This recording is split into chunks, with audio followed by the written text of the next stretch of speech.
Kiss of Death by Neon Zangetsu, Chapter 6, Kiss of Future. Happiness is a fleeting tiny thing. Cling to it, boy. Cherish it, protect it, hold it close, help it grow. For if that happiness is misplaced, if all hope is lost, if fear overcomes love, that won't happen. I won't let Salem fall to her inner demons. Dear boy, I wasn't talking about her. The future. Kiss of future. They struck under a cover of darkness, with no moon in sight. The hunting party moved as one. Clad wholly in black, 6 individuals slipped through the shadows in silence. No words were exchanged before the 4 individuals. None were needed. They already knew their purpose. Grim though it was, their goal was pure. Nothing would distract them from this, their most holy task. Tonight, evil would be slain. In but a moment homestead lay before them, silent as the grave, vacant but for a lone candle burning in the window. No doubt its occupants and the children within were still sound asleep, as planned. In slumber they could not sense their arrival until it was too late. Blades slipped from well-oiled sheaths, folded steel gleaming in the faint light, and so they crept inside like thieves in the night, as cowards are wont to do, making not a sound, until they found the bedroom. 6 beds lay before them, their party split, one to each cot. 6 arms rose, 6 weapons moved with them. "Forgive us, children," the leader whispered, silver eyes shining behind the cloth mask. "We do this for the good of the world." 5 blades in one cane stabbed down in unison, piercing thick blankets to impale the slumbering forms within. It was the simplest executions, such that their victims would feel no pain. Clean and quick. There was no resistance, none at all, not even the slightest of whimpers, as one of their weapons withdrew. There was no blood. "Oswald!" One of the masked men reeled back. "My lord, what is this? You said they would be here. They should be." The leader hissed and tore his mask away, imposing a familiar face. With the other he flung back the covers. Feathers sprayed into the air, startling the would-be assassins. Pillows lay piled beneath the blankets, vaguely resembling the shape of a human body. Silver Eye snapped to the remaining cots, only to find more of the same. A gleam of metal caught the leader's eye. Someone had left a note etched into the topmost pillow, and with it the vague shape of a smiling face. Frowning, he reached down and plucked it free from the pillow. 2 words awaited him within. "Nice try." No, no, no, no, it couldn't be. Silver Eyes widened in fresh horror. "It's a trap!" "Figured that out yourself, did you?" Shadows sprang to life around them, filling the world with noise. Their world shook as something incredibly large and heavy hit the house from above. Walls creaked. The roof rattled ominously overhead. The floor heaved drunkenly. An angry, keening sound, not unlike that of an ancient wyvern, pierced the hazy gloom. In that moment Oswald felt all his hopes and dreams wither to ash in his throat. "I'll give you one chance," the man's voice called from the shadows, low and angry. "Anyone who wishes to be spared, cast down your arms and pledge your undying loyalty to us here and now. Do so, and you will not be harmed." Oswald spun his cane in hand. "Stay together. Don't let him influence you. No matter what he says, do not listen. Fine. Have it your own way. You had your chance." The rearmost member of their party vanished in a spray of blood, spattering them in viscera. They never saw what killed him. A golden flash hit another, rendering them little more than a stain on the wall. Oswald, Ozma, whirled as his companions shrieked, but it was already too late to save them. They were the lucky ones in that regard. Their deaths were instant. They felt no pain. One of his allies bleated in fear. "We didn't sign up for this." The rest weren't so lucky. A man choked out a scream as he was dragged kicking and screaming into hungry darkness. One of his companions saw this, lunged out to save him until something clicked underfoot. They glanced down and saw the seal there too late. Fire burst forth from the trap, sheathing them in ghastly azure flames from head to toe. They clawed at themselves and fell back with a shriek and pitched back into one of the beds. Setting it alight, tongues of hungry flames began to spread throughout the house. Within moments, half of the room was consumed. "Damn you and your secrets! What have you done?" The fourth ripped off their mask, exposing angry red eyes rimmed by tears and dark hair. "You led us here, led us right to our graves. This is all your—" A spear of ice burst out of the dark and punched through his chest. His body dropped with a gurgle. "No!" Oswald whirled and caught a fist to the head of his for his troubles. The blow crackled his skull and sent him tumbling into a burning wall. He managed to douse the flames with magic, then right himself just as quickly, but in his heart he knew damage had already been done. His vision was already blurring, lungs filled with smoke. He tried to speak, but only a hoarse whisper emerged. Is anyone still alive? Limned in the shadows cast by that baleful blue eyes. The sole survivor saw it all and whimpered.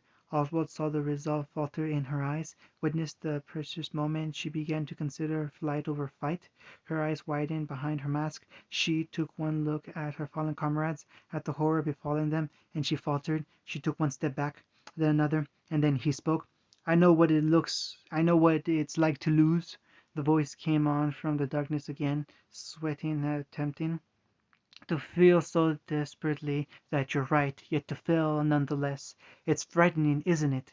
Rueful laughter flooded the night. Turns the legs to jelly, no?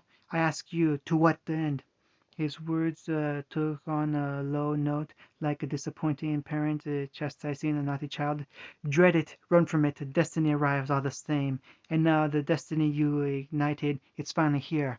Or should I say, I am. With a whirl of motion, the flames took on shape and form.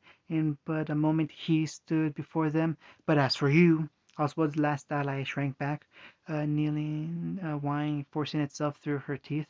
Naruto was as much as he remembered him, a bit more flair for the dramatic, but still striking in dark blue and black. A thin black mantle hung from his shoulders, untouched by the blaze that even now consumed the once happy home. Oswald twitched at the sight. Gods cursed him. How had he known they were coming? Blast it all, not again. It wasn't meant to be this way. Why are we fighting at all? The blonde paid him no heed. Instead he gazed down at the trembling survivor with intent, eyes narrow upon her quivering frame. What's the point? Why must we kill each other when we should be making the world a better place? We needn't be enemies. He shook his head sorrowfully and turned an accusatory finger upon him instead. The true enemy is the one who led you here to my doorstep. He cocked his head, regarding her as one might a curious pet. Look! He dropped the voice and acted with a rueful chuckle. I'll be honest. I'd rather not kill you. I've shed enough blood tonight. So how about this? He offered a pale hand to the survivor. Join me. You look like you regret your choices. What'd you say? Swear your loyalty and we can put this nasty business behind us? The woman wavered. Oswald pushed himself up into a pointed crouch. Don't listen to him. He's a liar, a trickster. Am I? Bemused blue eyes followed his across the burning room. Nothing I've said has been a lie. You simply delude yourself into thinking it is. She'll never join you. I submit!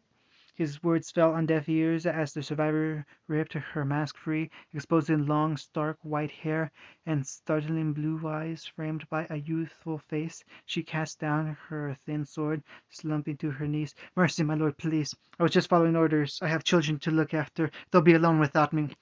Is that so? Always nice to see a single parent making their way in the world. That smile flashed out again. What's your name? Whisper, she murmured. My name is Whisper. I don't have a surname. Don't worry. I'm sure we'll find one for you. Schnee sounds good to me. Whiskered cheeks dimpled into a smile. Everyone's welcomed in the family. Well, except that one. Oswald pushed himself upright, wincing as his cracked skull throbbed in sullen protest. Craven! Ha! Whispers while the blue eyes met Oswald's. Better living a coward than a dead fool. Speaking of which, Naruto rounded on him. Hello again, Ozma. Blue eyes narrowed to vermilion slits. And goodbye. Clawed fingers slammed through the mortal's chest with a horrid crunch, burying themselves well above the wrist. By all accounts, it was a devastating blow, lethal, mortal, fatal. There could be no coming back from a wound like that. Ozma's cane fell from his fingers and clattered to the floor. A moment later he joined it, slumping to his knees with a wordless sigh. Bright eyes shone out at him in the dark. Did you honestly think we still lived here? A soft sigh pierced the gloom. We moved on quite some time ago. You never noticed. But how? You were watched. We were, and in turn we watched you. Rough fingers took hold of his hair and forced him to meet his gaze. Even in his final moment, he was denied the satisfaction he sought. I told you what would happen if you kept this up. Let it be, Ozma. Give up. Find yourself a wife and settle down. Or wives, he shrugged. I'm not one to judge. You're going to live forever. Might as well enjoy it. As if I would succumb to such depravity.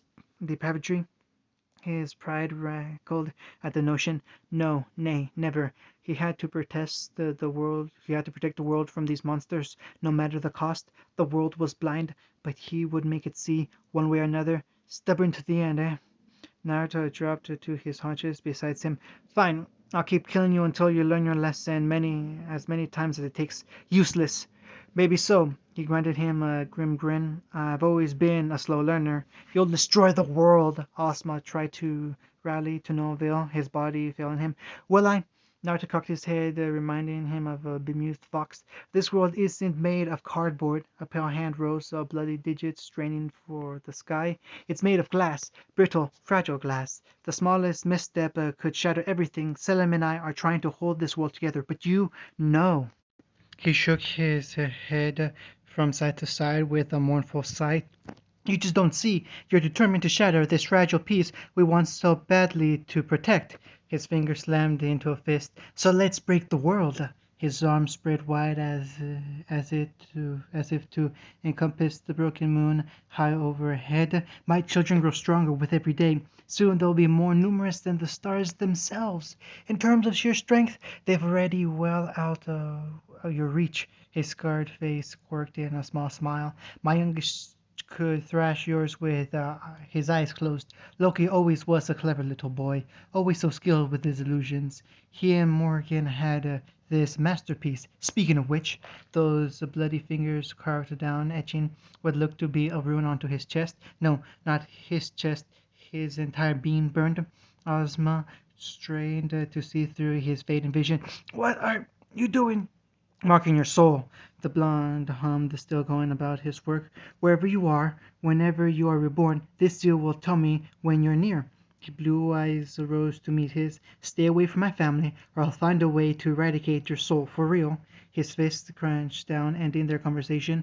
So it was that the night died again and again, yet again. Salem sensed the presence of her husband long before she saw him. She knew him in the sudden shift of the air, felt the faint thunder of chakra as he returned to their castle. Even at this distance, she was intimately aware of him. His mind brushed against hers, bringing with it the faintest touch of sorrow and regret. But not for her, never for her. He was dwelling upon something horrid. The door parted soundlessly. A red eye creaked open, rammed by a black. I hear you. Sorry. As she heard the feather bed creak up beneath her, felt a warm body nestle into hers. Didn't mean to wake you. Her form shifted but a little, spooning against him. You didn't. She made a mention of her dream tonight, spoke not of the visions she'd had of late. They tormented her all the night, all the same. Here is your king. Naruto threw a severed head she didn't recognize into the crowd below, uncaring of their screams. Look at you, like fat pigs you feed and feed, complain only when your meal is interrupted. His eyes flashed with fury, an angry snarl tearing its way out of his throat. I'm sick of it. Firm fingers clenched into claws. All you do is take and take and take. You leave only misery in your wake. No more. You are blind, but I will make you see. A giant fox loomed over him, jaws gaping wide. If this is what it means to be human, then I reject my humanity. Salem shook her fears away with a sigh and tried not to think on things over much. You're back late? Naruto uttered a jaw-popping yawn and pulled her closer. I was taking out the trash. Ah, Salem knew that tone well. Her brow darkened. Ozma already. He's made his move. He attacked the old house. Came the grumble. Thought we were still there. Of course he didn't, the fool. He doesn't realize our spies have infiltrated his very ranks. When he didn't answer, she chose to breach another more delicate topic. A servant found flowers at Winnie's door this morning. No response. I believe there was a poem as well. We think she has a suitor. Naruto went curiously still in the dark. Does she now? I think I'll have to find him in the morning. You will do no such thing. Alarm flared to life in what passed for Salem's black heart, and she slapped his wrist. Let the poor boy be. But what if he breaks her heart? Then I suspect that she'll break him, dear husband. A small smile tugged at her pallid visage. At least she is showing interest in someone, as Death and the others are too picky by half, to say nothing of little Urza and Loki. Honestly, I think that boy takes after you more than the rest. That got a grin out of him. What can I say? Like father, like son. She huffed. I still say Boruto would have been a better name. He shrugged. Maybe the next one, if he's blonde. So you say. Her piece said. Salem leaned laid back into his arms, only for her arrest to elude her. Her brow darkened. She tossed. She turned.